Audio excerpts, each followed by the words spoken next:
Good afternoon and welcome to the CIES Webinar Series. CIES is a Centre International d'Études du Sport, International Center of Sport Studies, second season and first edition. So we moved from Wednesday to Tuesday, and we like to give the same principle. Some of our alumni, some of our colleagues, and some of the current topics, and to see it with an intelligent way and try to see it the best way we can.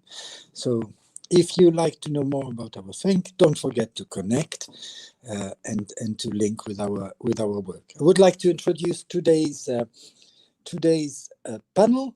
It's made of four of our alumni of the FIFA Master. The topic is the one we all think is the most important. Sport is back, but how? To talk about it, we have chosen to speak to Betsy Maxfield. Betsy is a former student of the FIFA Master third edition, and she works for a club of the city and has been recently dealing with all the coming back of the football in the United States, soccer. Hello, Betsy. I hope you're fine. Good morning. Good morning. Happy to be here. So then we have Tiziano Gaier, who is an Italian and Swiss student from the fifth edition of the FIFA Master. Tiziano works at UEFA and has been directly involved with all the organization of the three finals moments you had in the last month, and will tell us a little bit more about how it developed in soccer. The third participant of our today's meeting is Olivier Banuls from the sixth edition of the FIFA Master. Olivier is working in cycling and has been working with cycling for the last 12 or 13 years, and it's really a pleasure to have you here and to tell us a little bit more on what's happening in cycling and what's happening as well with the questions of the Tour de France, but other more societal with the current situation like doping and other issues. The fourth member of our panel today is Adam Crothers. Adam is Australian and Irish from the 11th edition of the FIFA Master. Adams is working in Formula One. We had the chance to have him earlier in the session working on Formula One, and today will tell us about how the situation is with the sport. The first question, the most simple we can imagine, is back to business as usual, or how was it? How did it work to start and come back with sport recently? Can you tell us a little bit more? Let's start with Betsy. Sure. So it was really interesting in the US. Our season was shut down, postponed after 2 games of the regular season. So mid-March, we only got 2 games in. We went to about a 6 to 8 weeks shutdown. And then you might have heard of the famous bubble that was started the first week of July in Orlando, Florida. So only 24 of the 26 teams actually participated because of all of a sudden a large increase of cases both in Nashville, Tennessee and Dallas, Texas of the teams. So they had to remove themselves. That lasted for a little over a month. And now currently we are trying to get the remaining 18 games in as soon as late of Sunday, 2 days ago, Sporting KC, which I work for, we were supposed to fly to Colorado and play the Rapids. And our game got canceled due to an outbreak within the Colorado team. So back to business. Yes, we are continually training, 5 days a week, but all games must be chartered, and it's there and back in the same day. We do testing once a week. all of us, all the staff does, which is obviously another increase in expenses. So we are getting games in. We're not sure when the postponed games will come back, but we are moving forward with the season, trying to finish it up by December 12th.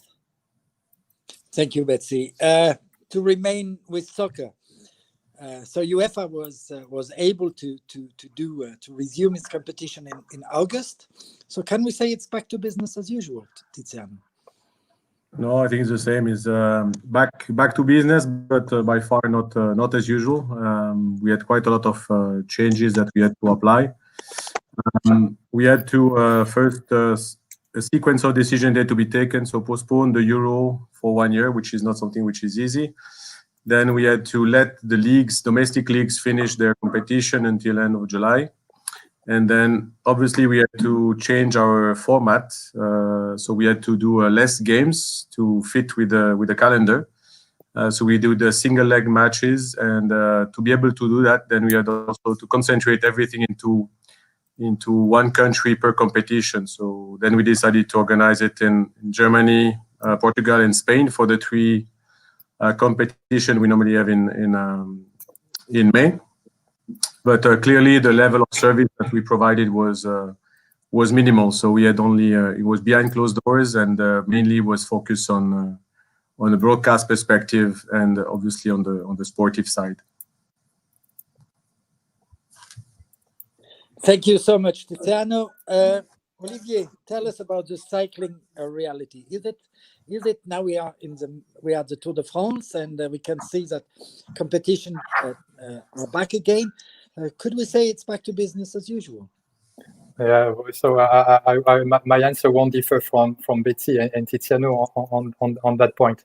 I think we all face more or less the same chronology of facts. So if we go back in March, the cycling season had to be interrupted because of the COVID and the outbreak of the pandemic and the COVID-19. And during that time, so the UCI and the stakeholders had worked intensively just to set up a new calendar that was released in May, and as you may have noticed, the resumption of races started early July, and with the most important events in the World Tour, cycling events starting in August 1st. And then, of course, you had the Tour de France back late August. Very many people were concerned that the Tour de France would even reach Paris, but fortunately it did. And last week you had the World Championship in Imola for road cycling, and that finished on Sunday. And it's interesting to hear the president of the IOC who mentioned in Imola, because he was present there, that it was fantastic that cycling could resume, and that you had 2 such big events and such important events that could be held despite the pandemic, and that could be used as an example for Tokyo 2021. Of course, I'm not directly involved in the cycling organization. My activities around anti-doping, and of course, the pandemic has a huge impact on the activities of CIEF, which is the Cycling Antidoping Foundation, the foundation in charge of the anti-doping program on behalf of the UCI. And of course, this has a big impact on the activities. First, because there were many races which were cancelled, and therefore we didn't have to go and test during these events, but also out of competition, and specifically in the 2-month period that followed the outbreak.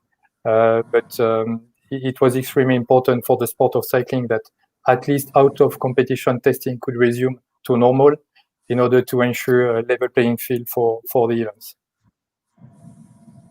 Yes, I think in that sense, the situation of cycling was important, because you took so much time and so much efforts to restore confidence in the way the sport was run. That with this reality, it became a key element to reinstall, not forget just having the races, but having clean races became the the essential element.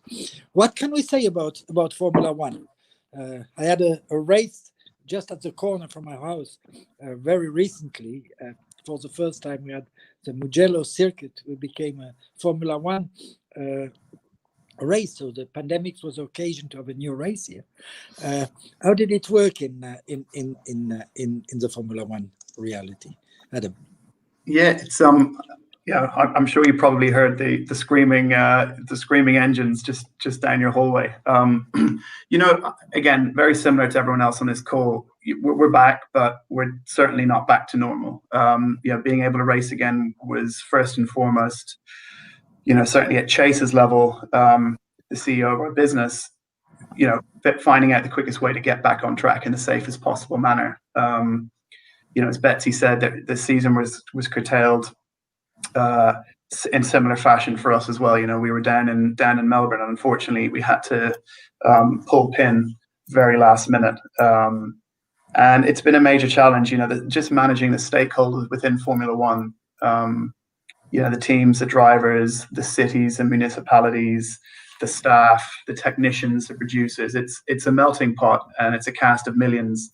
So, you know, just aligning all of that to make sure we can get back in this sort of biosecure bubble that is very important, right, for us, because, you know, we're 10 races into a curtailed 17 race season, and all it takes is, you know, that one negative test that can, you know, we've seen this virus, how quickly it spreads.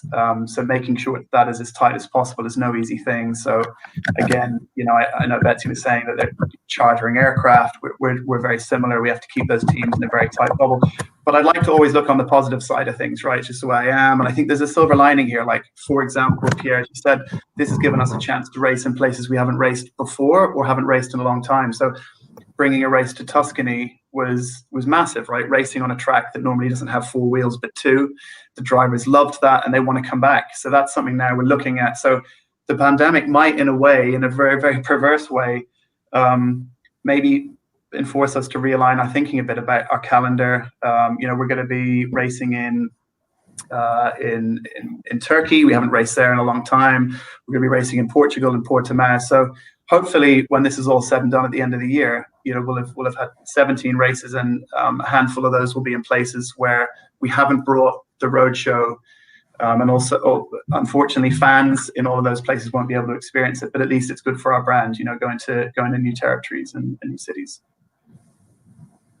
Well, with your last point, you give me the opportunity to move to my next topic. What about the fans? What about the real and the virtual condition?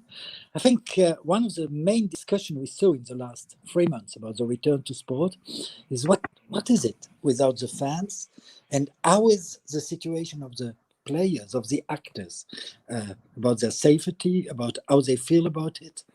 Can you tell us a little bit more about what's the relation with the fans in all your sports? I don't know who wants to start. Let's do that differently. So Tiziano to start with.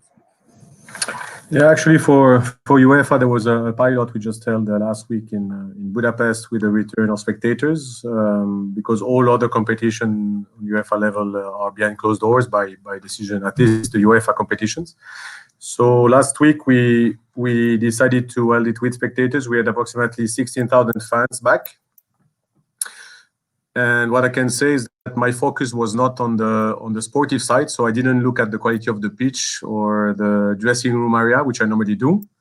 But here, everything was focused on the queuing lanes outside of the venue, how to check the temperature of the people, how are we going to serve food and beverages.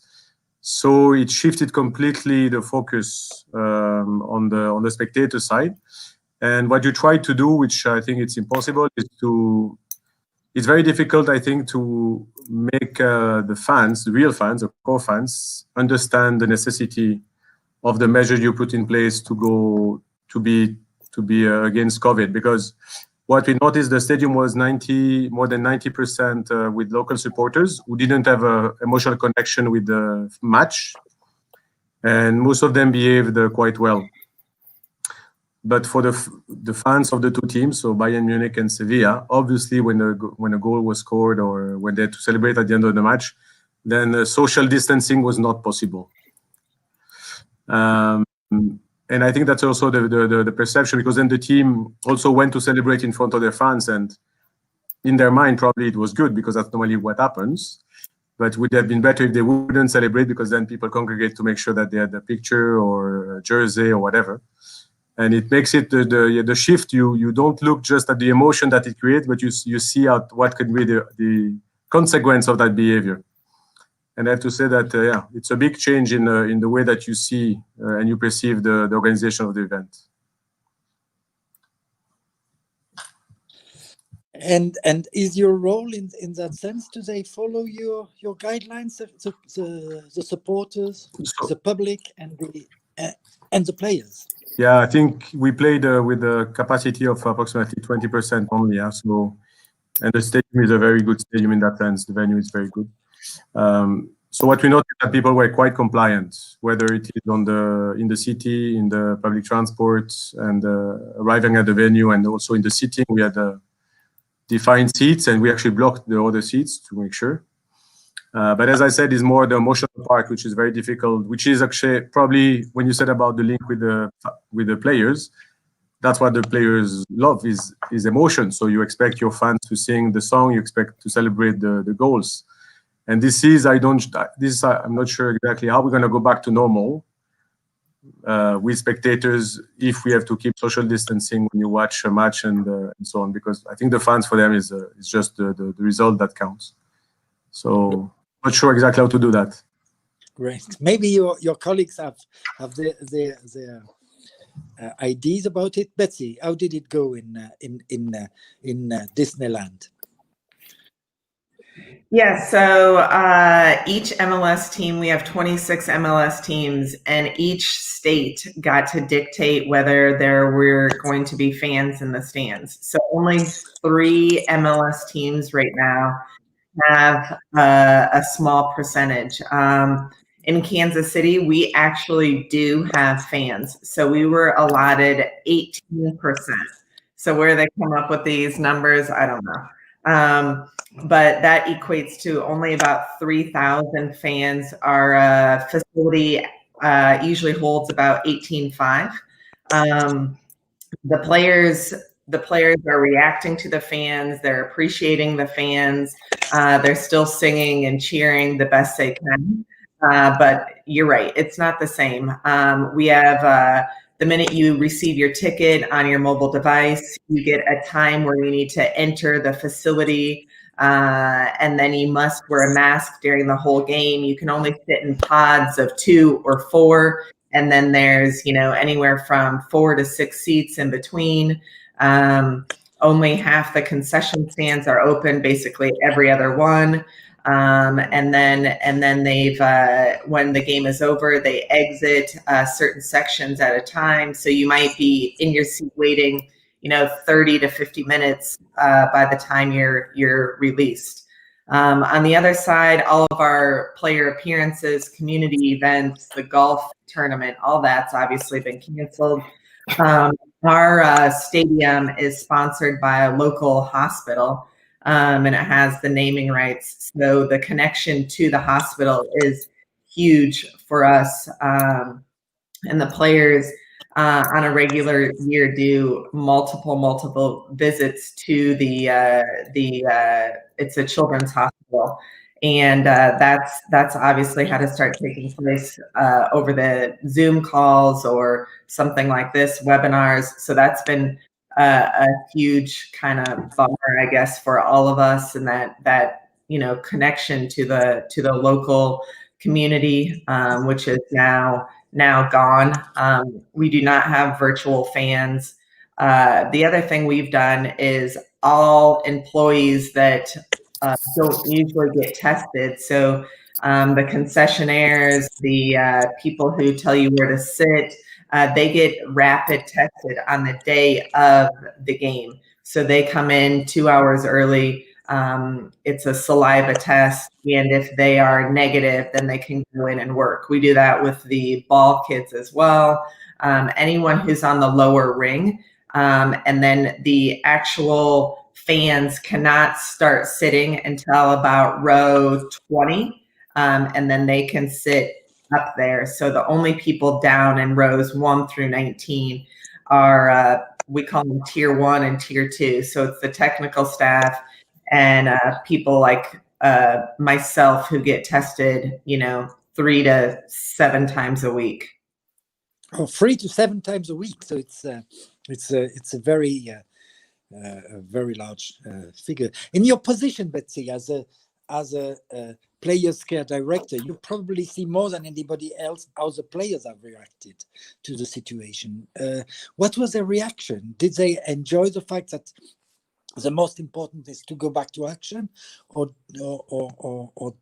did they have some fears in going back to the pitch? And how did you see that?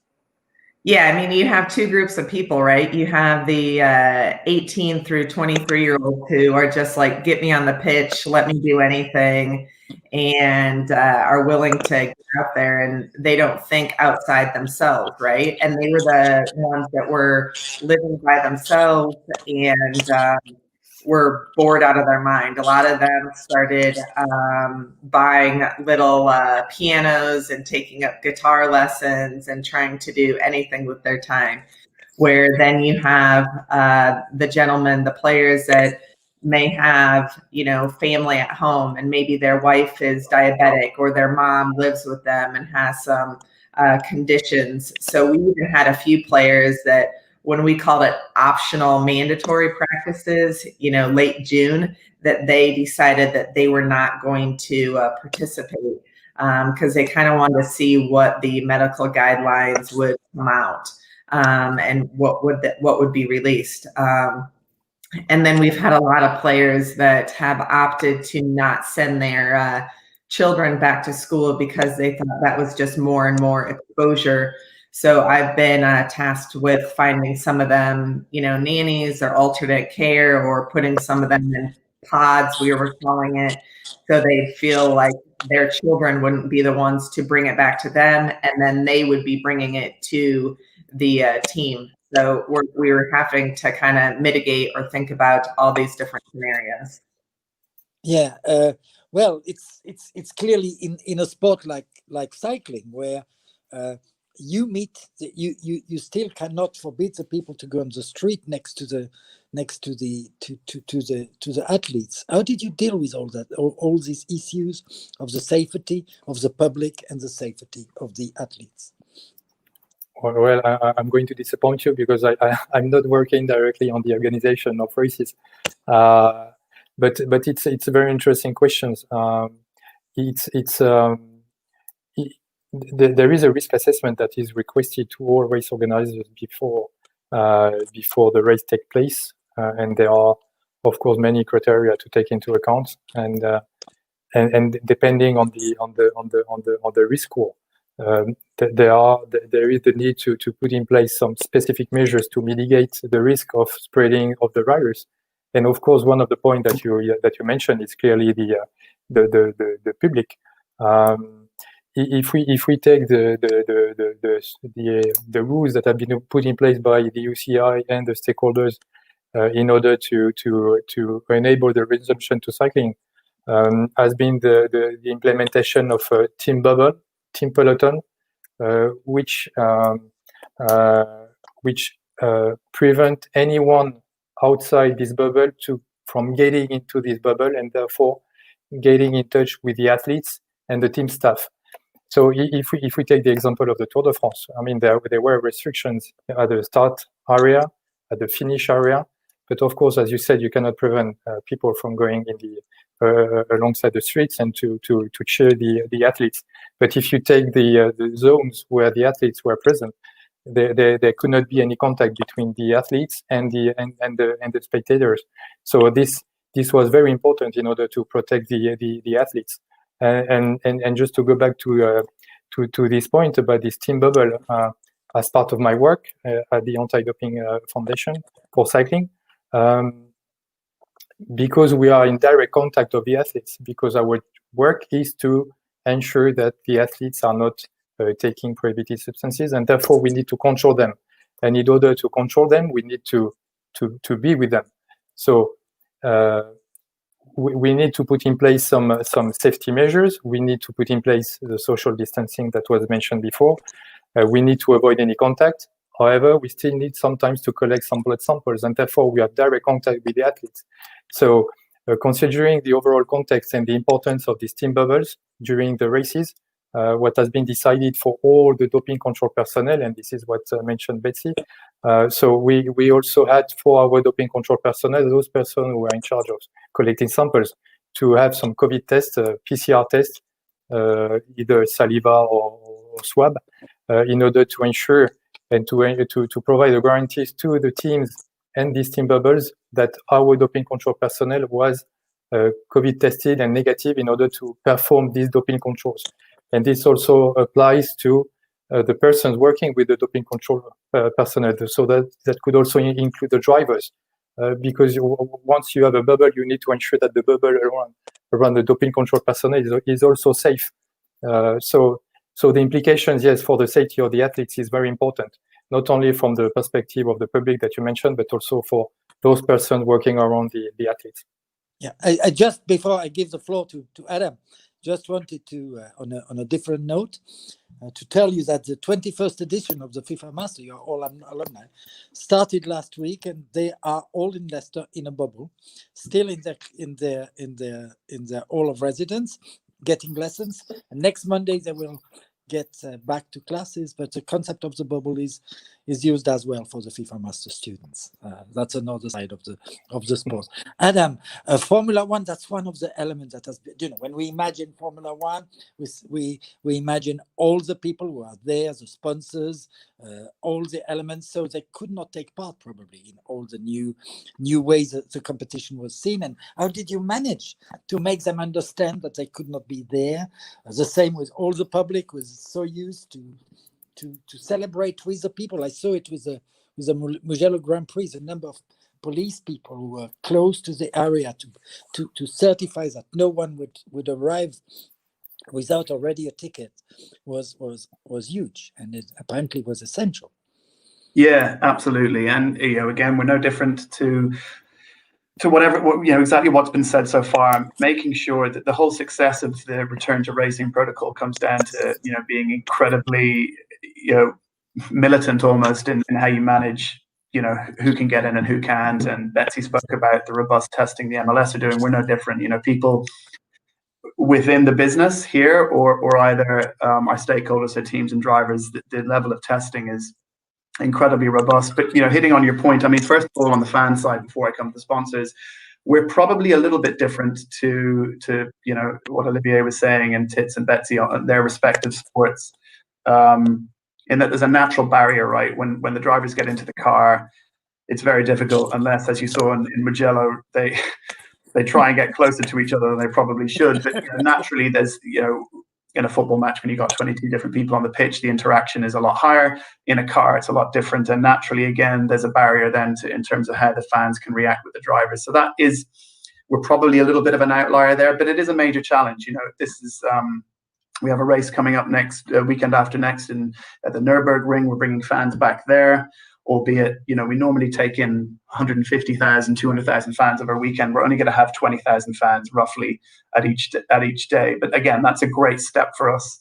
And then in Portimao, we're going to have some fans and a couple more races. We've got 7 more left.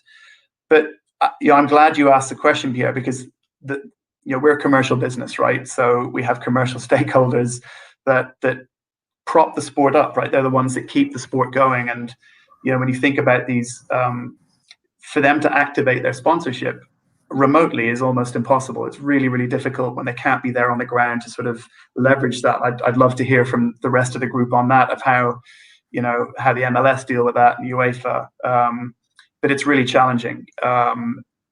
But they understand, right? We're talking about some big blue chip multinational businesses that have their own restrictions themselves. So they know they can't, the paddock club, the paddock generally at a Formula One event is entirely different now. And that's why, coming back to the first question, I really hope that this isn't the new normal, right? That there is a path to coming back to as business was, because the sustainability of the sport is very much predicated on all of those people sort of being actively involved in that ecosystem. Broadcasters, sponsors, the promoters themselves. Our promoters, their lifeblood is selling tickets. So if they can't do that, it makes that the fans are a really valuable part of that revenue mix. And it's challenging then for us to sort of looking forward to 2021. I'm really hopeful that there's a vaccine or something in place that we can hopefully start opening up the gates again.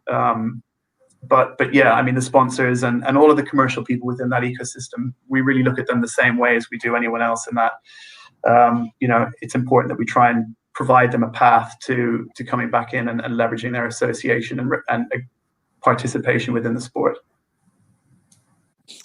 Well, I will go from the point Adam was asking and ask you all, how did it go with your partners, with the sponsors, with the partners? Did they understand?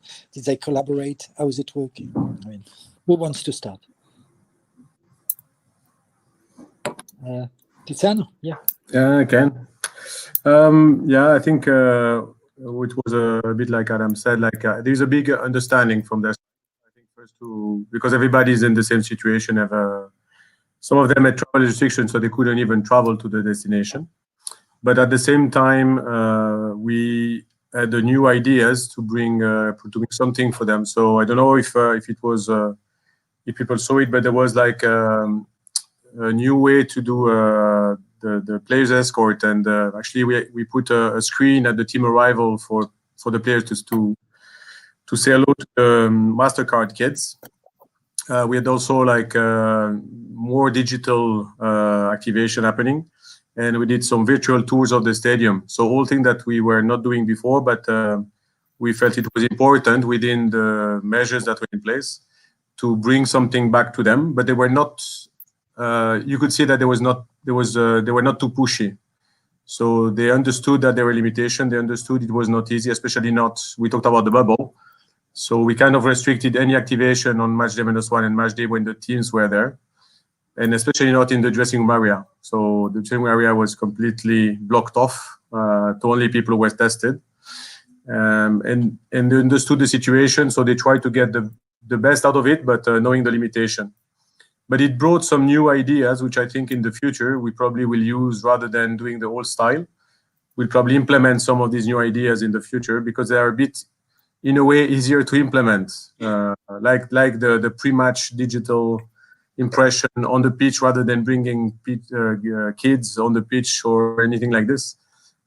It's a bit easier to do and less problems with the quality of the pitch and so on. So we'll see. But I have an observation.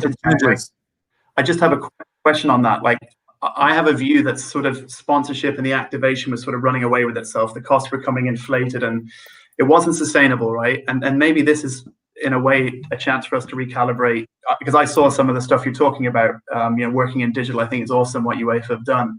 And it's cool to see that that's something you guys will hopefully bring forward going into the future, right? I think it just makes the sport and the whole ecosystem more sustainable. Yeah, I think we know that UEFA as a normal is quite stable, or let's say it's not the most innovative area to work on because we have to be across 55 association and also to make sure that it happens everywhere, especially for Champions League and so on. But I think this COVID pandemic brought some new ideas, which hopefully have made some faster decision, which I hope will count on it to make it stable also for the future. Betsy, how did it go with the sponsors in the US?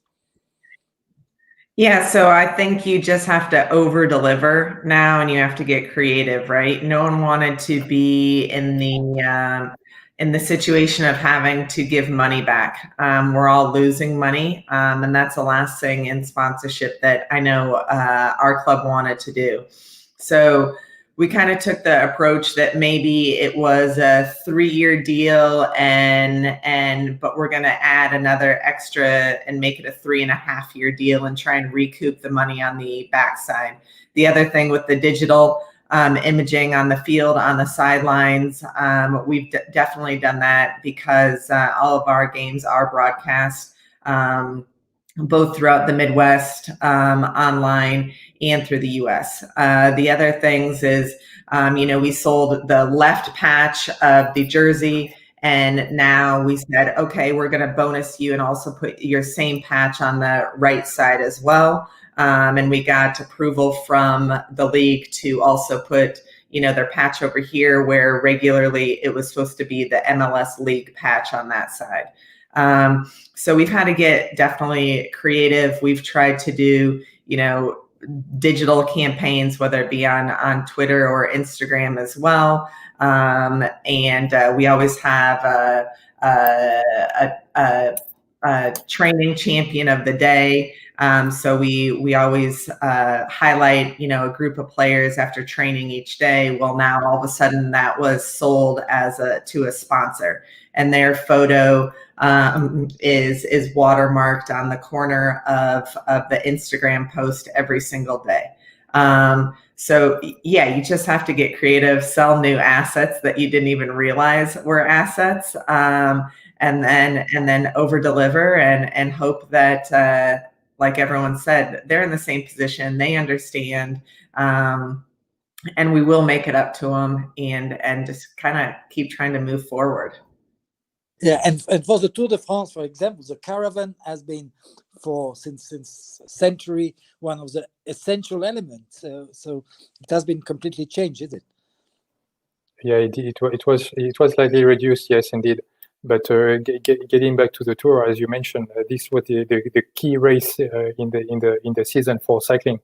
There was some concern that the race would not take place this year, considering the pandemic.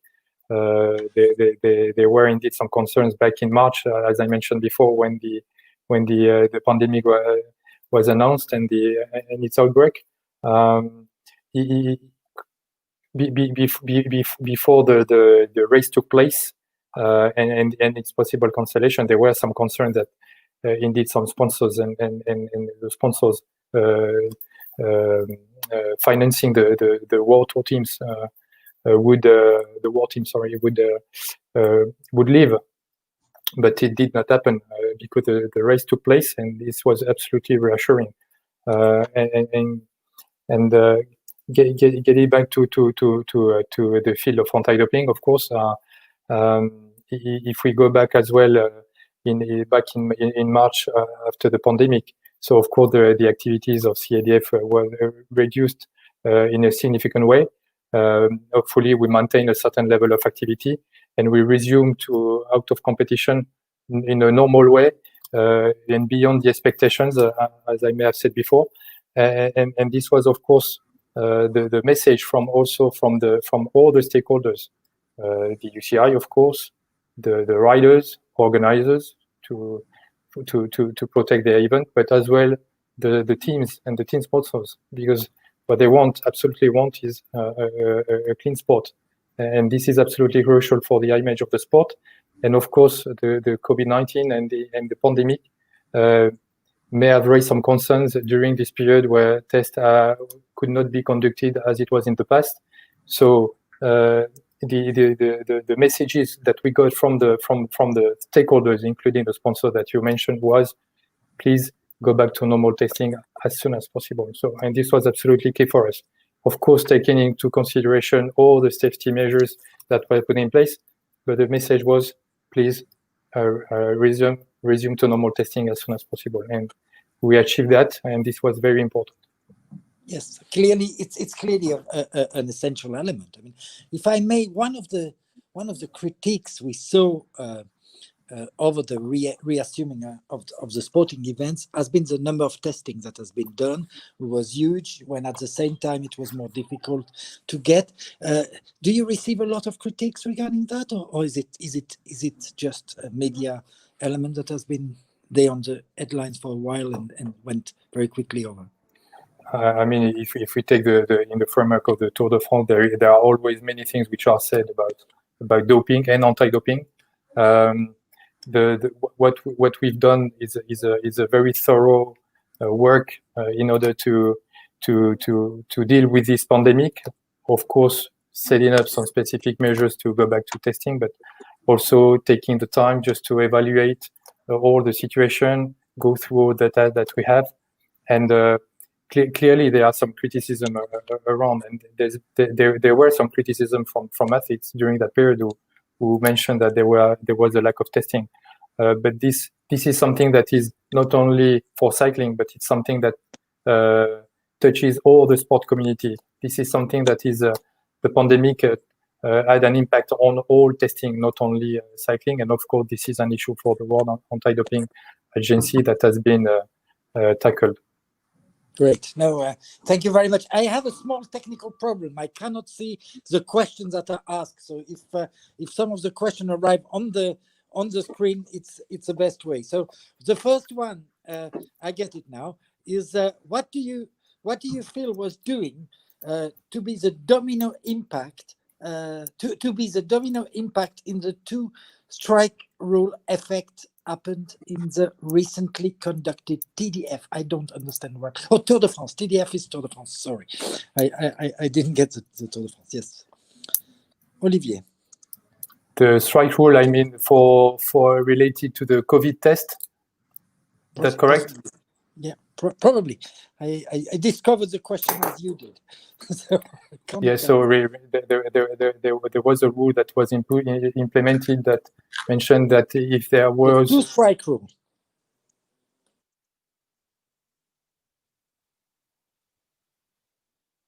I'm not sure I get the question. I'm not sure if it's related to the COVID or... It's Stanislav, one of the current students of the master. Yeah. Okay, go ahead with the next question then. Okay. I'm not sure I get it.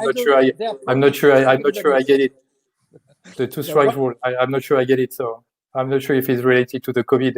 But there was a rule that if there were two COVID tests positive in a team, that the team should have withdrawn from the race. But I'm not sure if that's the case. No, I think that it was the thing. Yeah. To be risky, that domino effect in the but in fact it did not happen. So and all the teams arrived to Paris, which was great for the event. So all the teams were absolutely cautious during the race. No, and I think one of the elements which I think so interesting for the resuming of the competition has been the fact that the sporting world was obliged to understand that their calendar can be changed. For a very long time, and starting with the Olympics, with everything, it was considered that the sporting calendar could not be changed by any means. And this, what has happened, as shown by the fact that the four competition you are dealing with reassumed that there is a degree of flexibility people didn't expect in the sporting world to be prepared to come back. What can be learned of that? What can we get about this degree of flexibility? What is it bringing for the future of the sports? Who wants to start? Adam. Yeah, that blows my mind, Pierre. I think it's a great question. I mean, Tiziano spoke about the Euros getting shifted a year. I mean, the logistics that go into that would keep many people awake at night for a long time. For us, I mean, and the Olympics getting moved. I mean, these are major sporting events that have a ripple effect right through the sporting calendar. For us, from what I gather, the people that sort of have been directly involved in negotiations with the teams have just been incredibly flexible. Everyone wants to get back racing, no one more than the drivers themselves and the teams.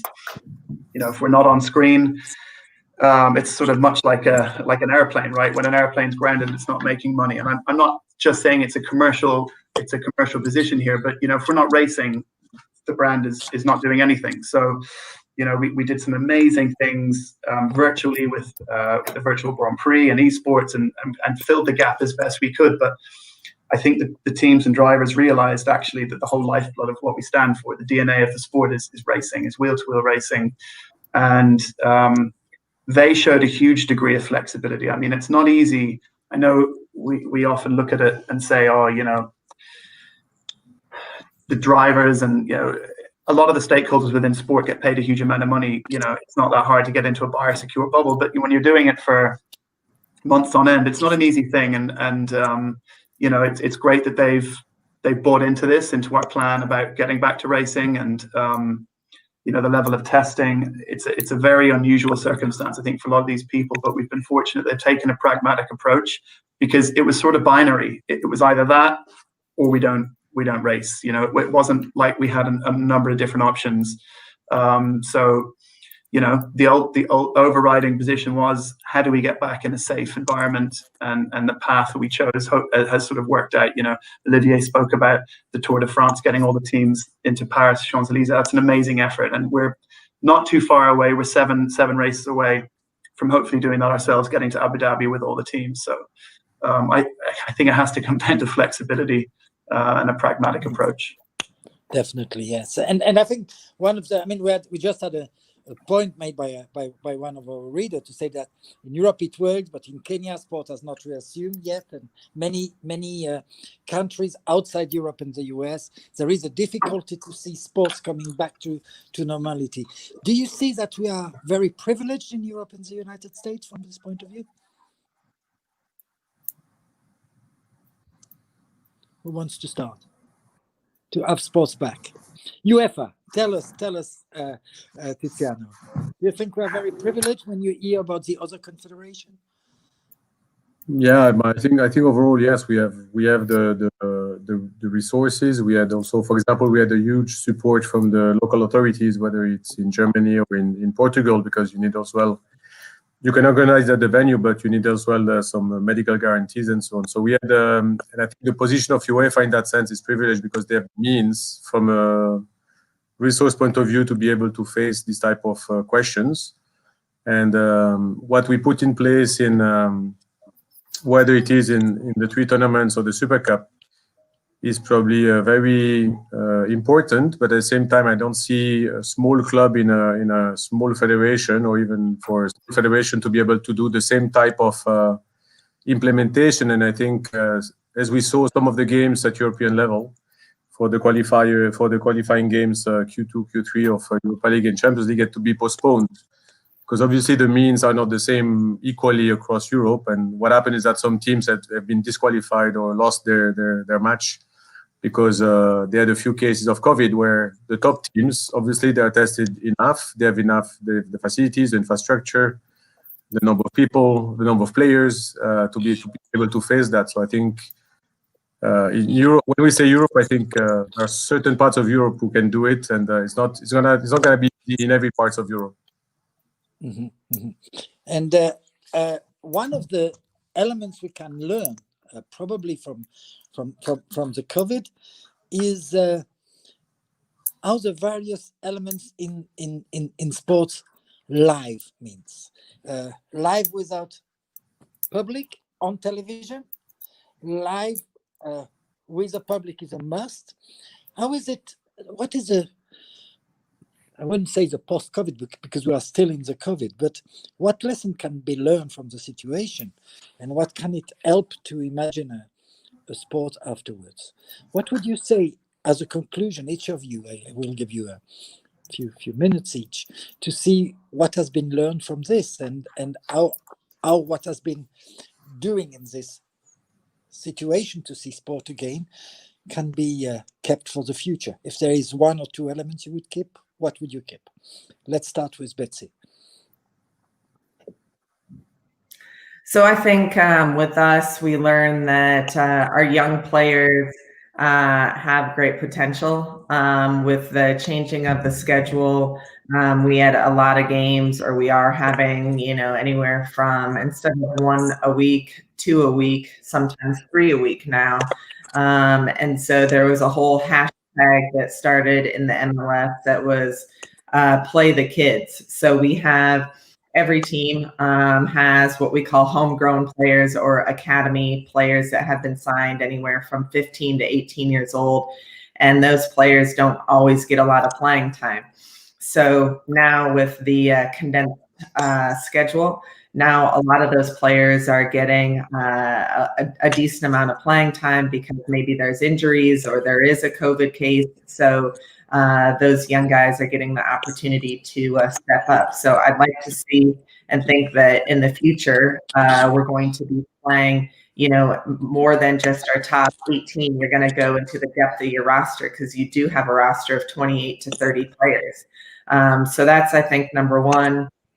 The number two is probably the cleanliness and health that has now had a complete microscope on it, from our training facility to the way the players and athletes get served food, to the questionnaires that the players and the staff, we have to answer every morning about how we feel, as well as we document our temperature. And then every evening we write where we've been, whether we've been to the grocery store, whether we've hung out with someone at a restaurant for contact tracing.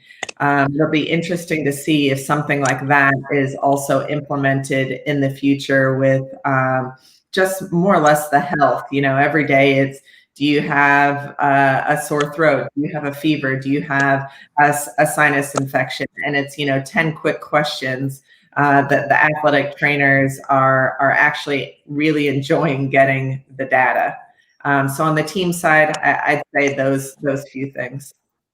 Great. Olivier, how is it in what do you think the world of cycling can learn from what is happening? I think that from what has been done this year already, I think that there's been quite a high level of adaptation from the world of sport to the pandemic. I think that nobody, of course, could have imagined the COVID outbreak, but I think it was quite astounding to see how the stakeholders all agree on setting up a new calendar. Although it's completely condensed in a short period, I think that most of the biggest races still have taken place or will take place until the end of the year, which is quite a great success. Of course, there is still uncertainty around the races that will take place until the end of the year because of this possible second wave that is arriving. But I think that one of the lessons is clearly the adaptation that has shown the world of cycling to the pandemic. So we hopefully, I hope that the races will take place in 2021 as planned. But I think that the measures that have been put in place in 2020 will remain in 2021, and that the specific measures, mitigation measures, or risk assessment that is currently done in the framework of races will remain in 2021. But I think that there is also another point that concerns anti-doping is what if another pandemic happens in the future? So now we are used to facing this COVID. So we are used to work with this COVID. But what if another lockdown, worldwide lockdown? What will happen if we need to continue testing athletes in the framework of the preparation and training to future events? So at CIES, we are part of there is a strategic testing group that has been set up, and that was created following this COVID-19 pandemic. And I think one of the things that will be carefully thought is the implementation of measures or adaptation of the current protocols in order to enable testing to continue in a different context. I think there will be some thought about flexibility in the way the testing is currently conducted in order to maintain and sustain a certain level of testing when a very difficult situation arises. So that's really in line with what Betsy was saying earlier. So that's the industry is willing to go together. Before I ask the two others, do you have the impression all that there is more coordination between the various sports, listening to what happens in other realities, or do you keep your divisions and your understanding that every sport is different? If I may, because it was another point I wanted to mention. It's a very good point, Pierre. In fact, it's we don't know about harmonization. So there is a protocol that has been set by the governing body of anti-doping. But maybe in some sports like cycling, there are some measures which are being strengthened. Like I mentioned about the PCR test for our own DCOs when we go on an international event. And one of the questions is, what about the other sports, or what about the other national anti-doping organizations who decide to go on an international event? Do they take the same measures that we have taken in order to protect the health of the athletes and our doping control personnel? So these are some questions which are very important. So during the COVID, one very important point, I think the increase of the coordination between the sport organizations and the national anti-doping organizations, because they have a very great knowledge of the local laws and the great knowledge of the situation in their own country. And when you work worldwide, as we do, in coordination with all the athletes from all over the world, that's very important to know what the situations are in the different countries. And therefore, I agree, coordination is key. Yeah, I don't know, Adam? Yeah, great question.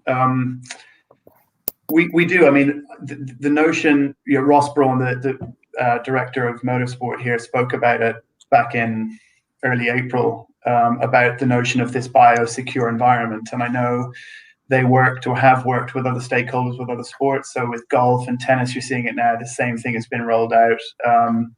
And, these biosecure measures the decisions are being made by people a lot smarter than me. But I know that there are conversations. But coming back to the first question you asked about how this will impact us going forward, we've set quite an ambitious sustainability target to have a net zero carbon footprint by 2030. So for a sport that traditionally, we're in our 71st year, we have had a big carbon footprint, and we're really trying to reduce that. I think this will have a really positive, if you can draw a silver lining on this absolutely horrific virus that is having such an impact, will impact the way we go about our business going forward. So hopefully fewer flights, hopefully, right across the ecosystem, right? So the teams can only bring in a small number of their own technicians and support staff at each race now. So maybe they might look at it and think, was there a need to have 150 people there, or can we do the same job with 50 people? Similarly for us, and same for sponsors, right? Will we look at this a little bit differently? So if there's sort of, I think one area, we're trying to make the sport more sustainable. We've brought in the cost capping, and the teams have sort of accelerated signing up to that as they've seen their budgets being challenged as a result of this. So that, and then allied to that, I think, our strategy groups that have formulated this sustainability plan by 2030. As I said, it's really ambitious, but it's achievable. And I think something like this will hopefully be the catalyst that we've needed to maybe just think differently about how we go about mobilizing the sport. Great. Tiziano. Yeah, I think you mentioned just think differently. I like it. I think it pushed us, this pandemic, to think differently. I've seen athletes, football players being checked at the entrance with their accreditation. So all of them are wearing their accreditation, which was that I would never expect before.